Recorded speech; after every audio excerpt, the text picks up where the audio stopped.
What's going on, everybody?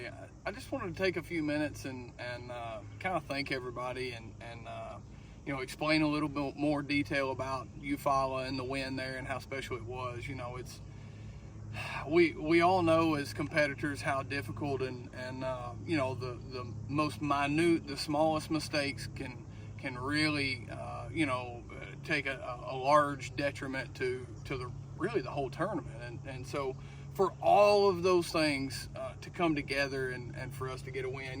Kentucky Lake was it was a lot of fun that week. I really had a great time. Got to meet a lot of new people and gained a lot of new friendships through that tournament. But as a competitor and a fisherman, it just really didn't go the way that I wanted it to go. I've kind of been saying I tried to outsmart the lake, and the lake outsmarted me that week, and that's fine. I'm okay with it, but boy, it really motivated me, lit a fire under me, and really pushed me for that Eufaula tournament. And going into practice, I was really comfortable. Of course, I wasn't exactly sure, how the lake was going to set up and how it was going to fish, but I felt comfortable in knowing we're in that post-spawn period.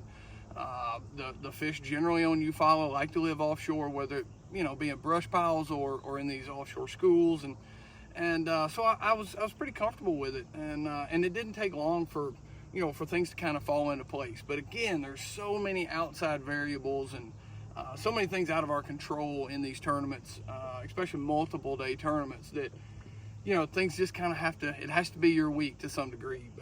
But again, so thankful for Monty and Mallard Estates, Jinko, Performance Fishing, the whole crew there. It's really been a team effort this year, and I've really had a lot of fun, making that all happen. But the way that the week set up was really kind of picture perfect for me, and there were on the upper end of the lake a lot of really far along, really post spawn. There were a lot of schools offshore. As you progressed your way down the lake, there were more spawners, really a lot more fry garters, and very few offshore schools. And in today's age with electronics and gosh, all the competitors, all the guys we're all so good.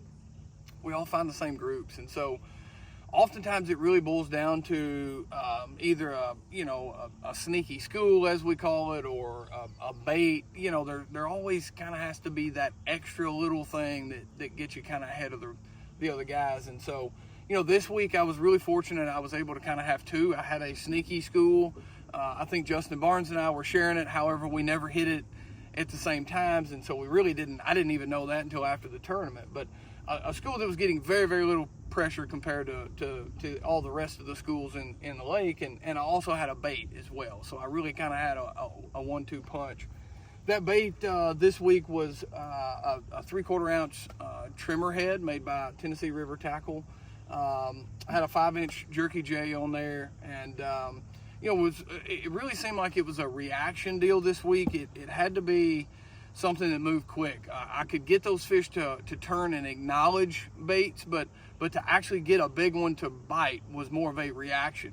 Although I couldn't get them to bite, our standard plugs and our big spinner bait, and a lot of those fast-moving reaction style offshore baits, a big spoon. I couldn't get those fish to bite those, and I really feel like it's because that's what they were seeing a lot of, and again, we were all kind of rotating the same schools, and so to have that trimmer head and that little 5-inch jerky J, it was kind of to myself. I could pull in behind some of these schools and be able to reignite the school, refire a few of them up after they'd been fished by multiple people.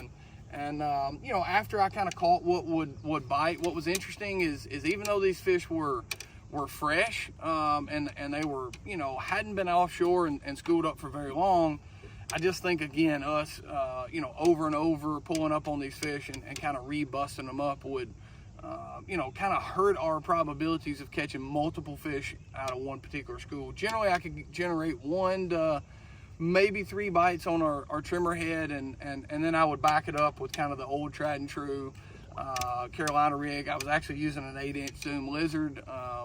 Just again, I wanted something kind of a big profile, but something with a lot of little appendages and had some subtle movement there.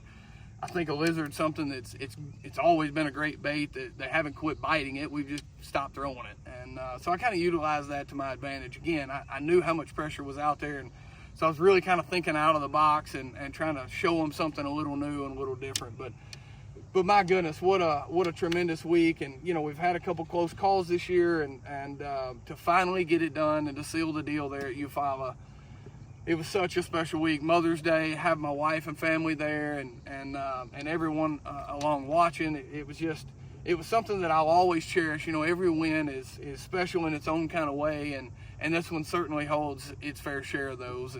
And I can't thank everyone enough, for following along, and it's so humbling and such a cool experience. I'm still kind of all taking it in, soaking it up. But if you will, please help and subscribe, like the pages, kind of get the word out. We're really going to work hard here in the next coming months to kind of provide a lot of new content and a lot of fresh things that, again, I always like to try to think outside the box, and to some degree in fishing, there's only so many ways to do things, but I'm really excited with some of the ideas and some of the things we have coming down the pipe. So please, support the pages and keep following along. We've got Champlain coming here, and we're in good position to qualify for the Bass Pro Tour, and need to really kind of keep ourselves in the race here. Looking forward to it, and can't wait to see what the future holds. Thank y'all so much for all that y'all have done for me.